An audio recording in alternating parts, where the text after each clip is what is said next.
ಕೇಂದ್ರ ಸರ್ಕಾರದ ಯೋಜನೆಯಂತೆ ಸಿದ್ದರಾಮಯ್ಯ ಒಂದು ಕರ್ನಾಟಕ ರಾಜ್ಯದಾಗ ಮತ್ತೊಂದು ಮಹಿಳೆಯರಿಗೆ ಒಂದು ಬಂಪರ ಬಹುಮಾನ ಕೊಟ್ಟಾರ್ರಿ. ಬಂಪರ ಕೊಡುಗೆ ಕೊಟ್ಟಾರ. ಅದೇನಂತೀ ಕಾಕ ಅಂತ ಕೇಳ್ತಿರ್ಬೇಕು ನೀವು. ಅದೇನು ಬಂಪರ?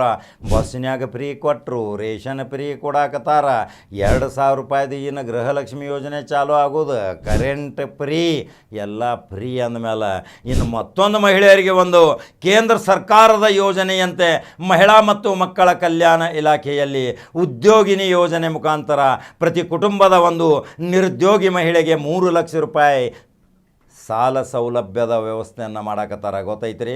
ಅದಕ್ಕೆ ಕೇಂದ್ರ ಸರ್ಕಾರವು ಶಾಮೀಲ್ ಐತ್ರಿ, ಮತ್ತು ಪ್ರಧಾನಮಂತ್ರಿ ಮೋದಿಯವ್ರದ್ದು ಕೈವಾಡ ಐತ್ರಿ. ಮತ್ತು ಹಂಗೆ ಕರ್ನಾಟಕದ ಅಷ್ಟೇ ಅಲ್ಲ, ಕೇಂದ್ರದ ಸೂಚನೆ ಮೇರೆಗೆ ಕರ್ನಾಟಕದ ಅರ್ಧ ಪಾಲು ಅವ್ರದ್ದು ಅರ್ಧ ಪಾಲು ಇರಬೇಕು. 3 ಲಕ್ಷ ರೂಪಾಯಿ ಕೊಡಾಕತ್ತಾರು. ಅದರಾಗ 1.5 ಲಕ್ಷ ರೂಪಾಯಿ ಸಬ್ಸಿಡಿ ಅನ್ನಕತ್ತಾರು, 90,000 ರೂಪಾಯಿ ಸಬ್ಸಿಡಿ ಅಂತಾರ. ಅದು ಏನು ನೇರವಾಗಿ ಸಮೀಪ ಇರುವ ಶಿಶು ಅಭಿವೃದ್ಧಿ ಯೋಜನಾ ಅಧಿಕಾರಿ ಕಾರ್ಯಾಲಯ ಇರ್ತೈತ್ರಲ್ಲ, CDPO, ಅಂಗನವಾಡಿ ಮೇಲೆ ತಾಲೂಕೊಂದು ಇರ್ತೈತೆ ನೋಡ್ರಿ, ಕ್ಷೇತ್ರಕ್ಕೊಂದು, ಅಲ್ಲಿ ಹೋಗಿ ಅರ್ಜಿ ನಮೂನೆಗಳು ತುಂಬ್ರಿ.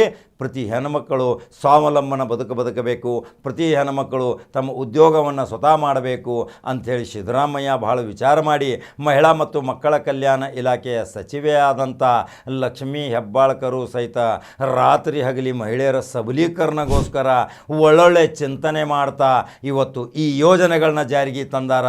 ಹಾಗಾದ್ರೆ ಕರ್ನಾಟಕದ ಏಕೈಕ ಮಹಿಳಾ ಮಂತ್ರಿ ಲಕ್ಷ್ಮೀ ಹೆಬ್ಬಾಳ್ಕರ್ ಮಾಡುತ್ತಿರುವ ಕಾರ್ಯ, ಸಿದ್ದರಾಮಯ್ಯ ತೋರುತ್ತಿರುವ ಇದೊಂದು ಒಳ್ಳೆಯ ಕಾರ್ಯಕ್ರಮಕ್ಕೆ ಮೋದಿಯವರು ಸಹಿತ ಗ್ರೀನ್ ಸಿಗ್ನಲ್ ಕೊಟ್ಟಾರ. ಎಲ್ಲರೂ ಹಿಂಗೆ ಕೂಡಿ ಮಹಿಳಾ ಸಬಲೀಕರಣ ಯೋಜನೆ ಮಾಡ್ಯಾರ. ಮಹಿಳೆಯರಿಗೆ ಒಂದು ಶಕ್ತಿ ಬರ್ತೈತಲ್ರಿ. ಹಾಗಾದ್ರೆ 3 ಲಕ್ಷದ ಯೋಜನೆಯ ಸಂಪೂರ್ಣ ವಿವರಣೆ ನಿಮಗೆ ಬೇಕಾದ್ರೆ ಸಮೀಪ ಇರುವ ಶಿಶು ಅಭಿವೃದ್ಧಿ ಯೋಜನಾ ಅಧಿಕಾರಿ ಕಚೇರಿಗೆ ಹೋಗ್ರಿ, ಅಲ್ಲಿ ಅರ್ಜಿ ಫಾರ್ಮ್ ಸಿಗ್ತಾವ, ಅವನು ತುಂಬ್ರಿ, ಅವರು ಕೇಳಿದಂಥ ದಾಖಲೆಗಳನ್ನ ಒದಗಿಸ್ರಿ.